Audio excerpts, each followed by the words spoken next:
अगर आप ब्लॉगर के ऊपर ब्लॉग बनाते हैं तो आपको होस्टिंग की ज़रूरत नहीं होती। आपको ब्लॉगर की जानिब से फ्री के अंदर डोमेन भी मिल जाती है जिसके साथ blogspot.com लगा होता है। अगर आप ब्लॉगर के ऊपर ब्लॉग बनाते हैं तो आप उसके साथ कस्टम डोमेन ऐड कर देते हैं तो आप एक अच्छा और प्रोफेशनल तरीके से ब्लॉग बनाकर उसके ऊपर काम कर सकते हैं और उससे अच्छी अर्निंग कर सकते हैं। तो आज की वीडियो के अंदर मैं आपको बताऊंगा कि किस तरीके से आप अपने ब्लॉगर के अकाउंट के साथ कस्टम डोमेन ऐड कर सकते हैं।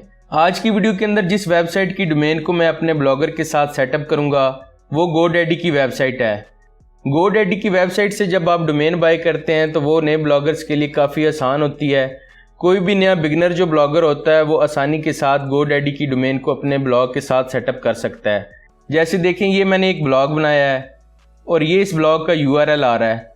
यहाँ पर देखें, इस ब्लॉग का एड्रेस इस तरह से है techboosterpk.blogspot.com। तो अब यहाँ पर मैं कस्टम डोमेन ऐड करूँगा। अब मैं आपको तरीका बता देता हूँ कि किस तरीके से आपने अपने ब्लॉगर के अकाउंट के साथ कस्टम डोमेन को सेटअप करना है। ये देखें, इस वक्त मैं GoDaddy की वेबसाइट के ऊपर हूँ। आपने अपना अकाउंट लॉगिन कर लेना है। यहाँ पर देखें, जैसे मेरा अकाउंट लॉगिन है तो यहाँ पर मैं क्लिक करूँगा और यहाँ पर मैं चला जाऊँगा माई प्रोडक्ट्स के अंदर।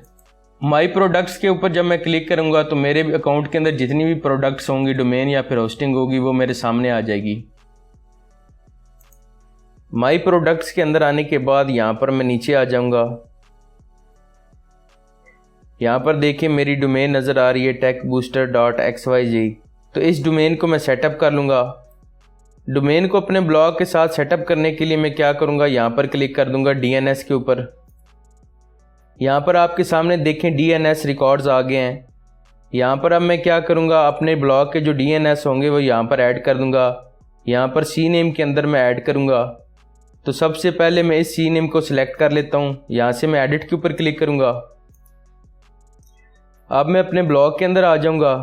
ब्लॉग के अंदर आने के बाद यहाँ पर मैं सेटिंग्स के ऊपर क्लिक करूँगा।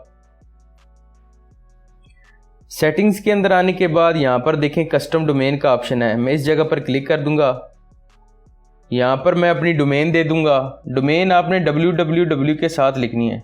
यहाँ पर आपने अपनी डोमेन दे देनी है। डोमेन देने के बाद आपने सेव के ऊपर क्लिक कर देना है। जैसे ही आप डोमेन को सेव करेंगे तो आपके सामने ये DNS सेटिंग आ जाएगी। अब आपने क्या करना है, यहाँ पर पहले आपने CNAME के अंदर ये चीज़ लिखनी है। नेम के अंदर आपने www लिखना है। डेस्टिनेशन के अंदर आपने ये चीज़ लिख देनी है। तो यहाँ पर पहले से देखें लिखा हुआ है, नेम के अंदर www लिखा हुआ है। तो अब मैं क्या करूँगा, डेस्टिनेशन के आगे ये जो चीज़ लिखी हुआ है इसको यहाँ से मैं कॉपी कर लूँगा। कॉपी करने के बाद मैं यहाँ पर इसको पेस्ट कर दूंगा। वैल्यू के अंदर यहाँ पर मैं ये चीज़ पेस्ट कर दूंगा। पेस्ट करने के बाद इसको यहाँ से मैं सेव कर लूँगा। यहाँ पर देखें एक DNS रिकॉर्ड यहाँ पर सेव हो चुका है CNAME से। अब यहाँ पर मैं दूसरे CNAME को ऐड करूँगा। यहाँ पर मैं एडिट के ऊपर क्लिक करूँगा। अब यहाँ पर देखें दोबारा से आपको नेम का ऑप्शन नज़र आ रहा है।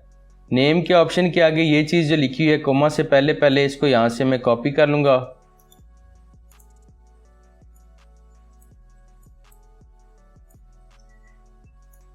यहाँ से इसको कॉपी करने के बाद यहाँ पर मैं नेम के अंदर पेस्ट कर दूँगा। अब यहाँ पर वैल्यू के अंदर क्या चीज़ देनी है उसके लिए यहाँ पर मैं आ जाऊँगा। यहाँ पर देखें डेस्टिनेशन लिखा हुआ है। इसके आगे यहाँ पर ये जो चीज़ लिखी हुई है .com तक, इसको यहाँ से मैं कॉपी कर लूँगा। कॉपी करने के बाद यहाँ पर मैं वैल्यू के अंदर पेस्ट कर दूंगा। पेस्ट करने के बाद इसको यहाँ से मैं सेव कर लूँगा। यहाँ पर देखें दोनों CNAME सेव हो चुके हैं। हमारी DNS सेटिंग कंप्लीट हो चुकी है। अब यहाँ पर मैं दोबारा अपने ब्लॉग के अंदर आऊँगा और इस सेटिंग को यहाँ से सेव कर लूँगा।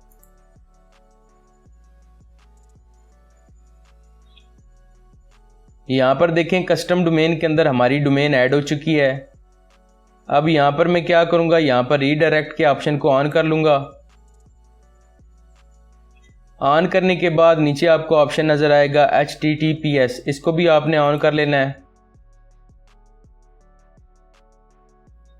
यहाँ पर ये जो HTTPS के दोनों ऑप्शन हैं इनको आपने ऑन कर लेना है। यहाँ पर देखें दोनों ऑप्शन ऑन हो चुके हैं। अब यहाँ पर मैं अपने ब्लॉग को व्यू करके देख लेता हूँ। यहाँ पर देखें ब्लॉग का एड्रेस पहले इस तरह से नज़र आ रहा था, इसके साथ blogspot.com लगा हुआ था। अब मैं इसको रिफ़्रेश कर लेता हूँ।